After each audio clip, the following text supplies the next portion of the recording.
this is my review of Jojo's Bizarre Adventure.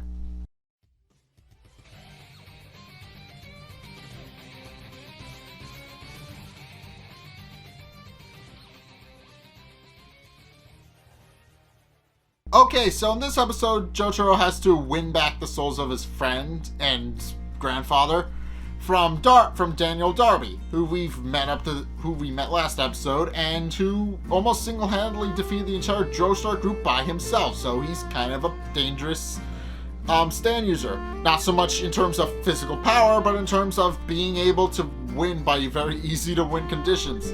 So D'Arby and Jotaro are planning to play a game of poker, and Jotaro makes a big show of being able to accurately guess what cards D'Arby is going to pick for him, and sure enough is able to accurately memorize all of the cards he's used that D'Arby shuffles with Star Platinum, which D'Arby admits is rather impressive, although D'Arby is able to match it by being able to memorize what the card is by touch. So he knows what cards he's dealing at any given time. And even tries to use this to his advantage by trying to feint Jotaro with second dealing, where as the anime explains, you actually take the card that's second from the top rather than the top to make it look like you're dealing from the top when you're not.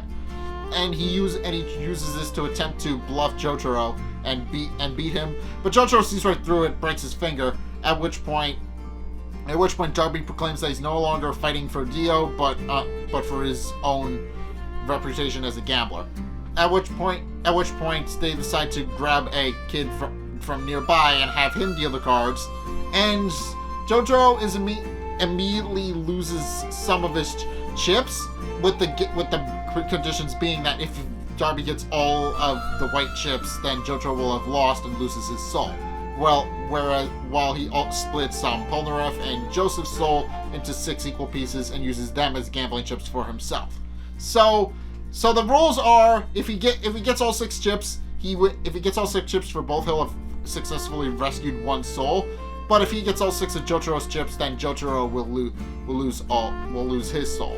So Jotaro and D'Arby each bet 3, but then Jotaro loses, at which point it's revealed that D'Arby actually owns the entire cafe, and everybody nearby happens to be working for him. So no matter who Jotaro had picked to actually deal the cards, he would have lost. And sure enough, he loses half of his stack in one single go. At which point the kid deals again, and again it's worthless cards that Jotaro can't hope to play with. But Jotaro never actually looks at his cards.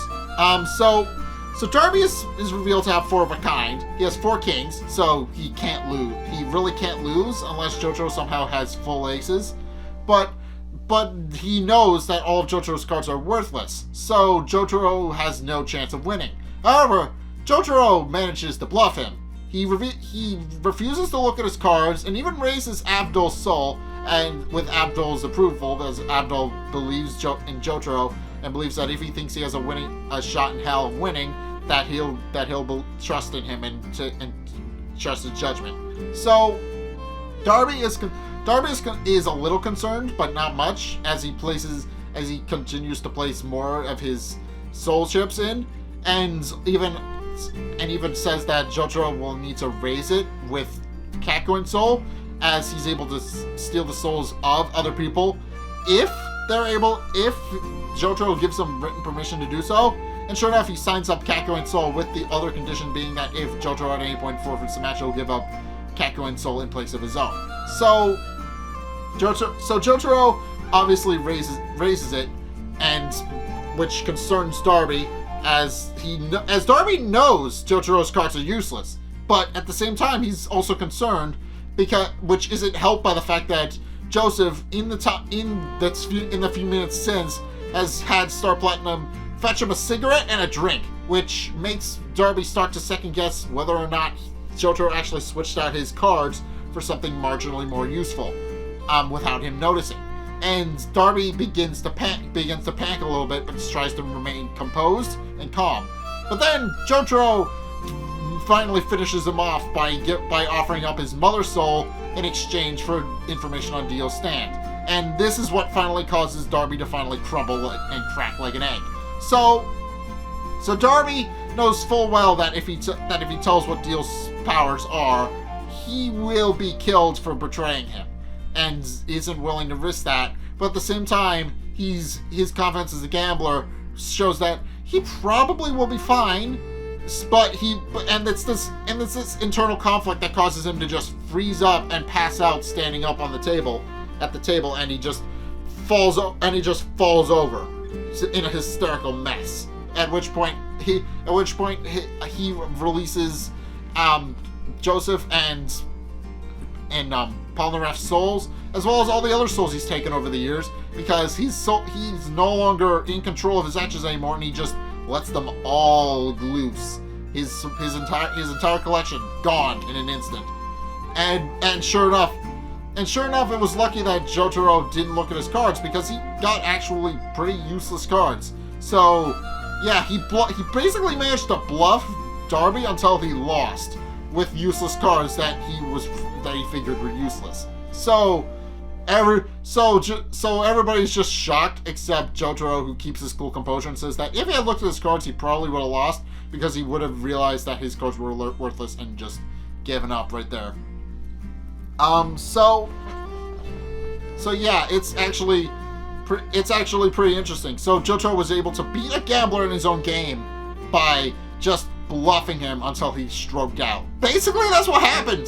The episode was just D'Arby and Jotaro playing a game of poker. Jotaro loses the first hand and then just bluffs his way to the finish line until D'Arby stroked out and gave back the souls anyway. So it was an interesting little episode, and D'Arby was forced to retire because he's now senile. So yeah, they didn't get any information out of him, but there's still a couple more episodes left to go, so maybe they'll eventually get information from somebody else.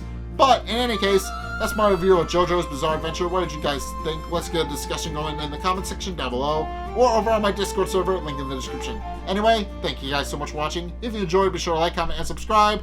Also, be sure to follow me on Facebook and on Twitter in the description below.